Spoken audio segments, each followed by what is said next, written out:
السلام علیکم ورحمۃ اللہ وبرکاتہ۔ محترم سامعین کرام، اس ویڈیو میں دو بڑی اہم خبروں سے آپ کو آگاہ کریں گے۔ اس ویڈیو میں جو دو خبریں ہیں، ان دونوں خبروں کا تعلق نبی کریم صلی اللہ علیہ وسلم کی ذات سے ہے، اور یہ بہت خاص ویڈیو ہونے جا رہی ہے، اس لیے آپ سے گزارش ہے کہ اس کو مکمل دیکھیے گا۔ سامعین کرام، ایک بھارت کے بڑے مشہور پترکار جناب سمیع اللہ خان صاحب نے ایسا بیان دیا کہ اس نے دلوں کو جھنجھوڑ کر رکھ دیا ہے، اور ان کا یہ بیان سوشل میڈیا پر بہت زیادہ وائرل ہو رہا ہے۔ آپ کو ان کا یہ بیان سنائیں گے۔ اس سے پہلے ایک اور خبر سے آپ کو آگاہ کرتے چلے۔ مجلس اتحاد المسلمین مہاراشٹرا کے صدر اور سابق رکن پارلیمنٹ جناب امتیاز جلیل صاحب نے ایک اعلان کیا تھا ممبئی چلو کا۔ انہوں نے نعرہ دیا تھا، اور ان کے اعلان پر، ان کے نعرے پر لبیک کہتے ہوئے مہاراشٹر کے مسلمان ممبئی کی طرف کوچ کر رہے ہیں۔ ہزاروں گاڑیوں پر مشتمل ایک بہت بڑا قافلہ ممبئی کی طرف پہنچ رہا ہے۔ کچھ لوگ پہنچ چکے ہیں، کچھ راستے میں ہیں، اور صبح سے یہ سفر جاری ہے۔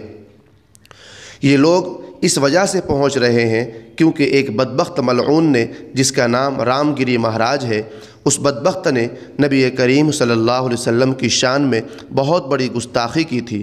جگہ جگہ رپورٹ درج کرائی گئی، لیکن ابھی تک اس کی گرفتاری عمل میں نہیں آئی ہے، اور دیگر بی جے پی کے منتری اور ودھائک مسلمانوں کو ٹارگٹ کرتے رہتے ہیں اور طرح طرح کی بکواسات کرتے ہیں۔ ان کے خلاف یہ ریلی ہونے جا رہی ہے۔ آپ اس فوٹیج کو دیکھ سکتے ہیں۔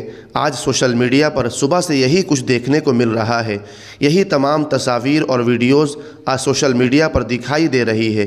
سامعین کرام، آپ اس تعلق سے کیا کہنا چاہیں گے؟ کمنٹ میں ضرور لکھیے گا، اور ایسے ہی ہندوستان کے تمام مسلمانوں کو ہمت دکھا کر اس بدبخت کے خلاف اپنا احتجاج درج کرانا چاہیے، اور اس کی گرفتاری کی مانگ کرنی چاہیے، جس نے نبی کریم صلی اللہ علیہ وسلم کی شان میں بہت بڑی گستاخی کی ہے۔ محترم سامعین کرام، جناب سمیع اللہ خان صاحب نے جو بیان دیا ہے، اسکرین پر آپ دیکھ سکتے ہیں۔ ایک ایک حرف آپ سننے کی اور سمجھنے کی کوشش کیجیے گا۔ دوستوں، آپ کو بتاتے چلے، جناب سمیع اللہ خان نے کہا کہ یقین جانیں، میری نظر میں اب ان قائدین کی وہ اہمیت نہیں رہی۔ پہلے مجھے ان سے پالیسیوں میں اختلاف رائے ہوتا تھا، لیکن جب سے انہوں نے میرے نبی صلی اللہ علیہ وسلم کی عزت اور ناموس پر سیاسی مصلحتوں کو ترجیح دی، میری نظر میں وہ اہمیت نہیں رہی۔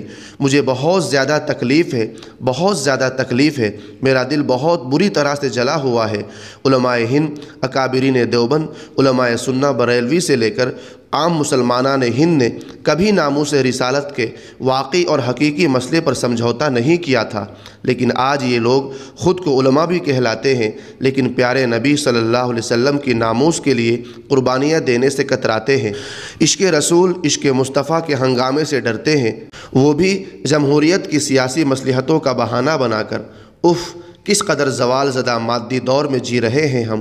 ناموس رسالت کے حقیقی مسئلے پر ضروری رد عمل نہیں دینا، یہ بے غیرتی اور نبی سے تعلق میں کمزوری کی واضح علامت ہے، اور یہ نحوست ہے۔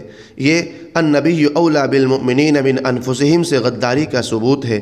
میں مر جاؤں گا، لیکن اپنے نبی کی ناموس کے حقیقی معاملات پر کبھی خاموش نہیں بیٹھوں گا۔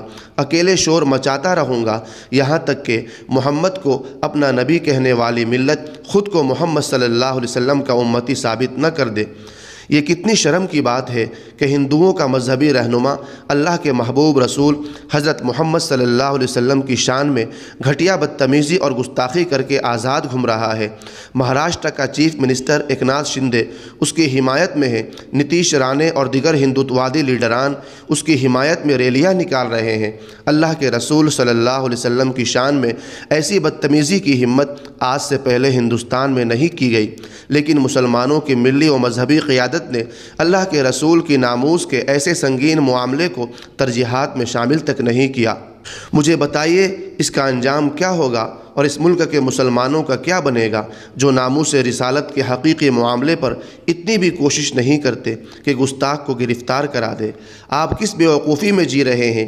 آپ کو یہ کیوں لگتا ہے کہ جس قوم اور اس کی قیادت کو اس کے نبی اور رسول کے ناموس کے سلسلے میں اہمیت حاصل نہیں، اسے دیگر مسائل میں کامیابی مل جائے گی؟ دیکھ لینا، یہ سب سراب ثابت ہوگا۔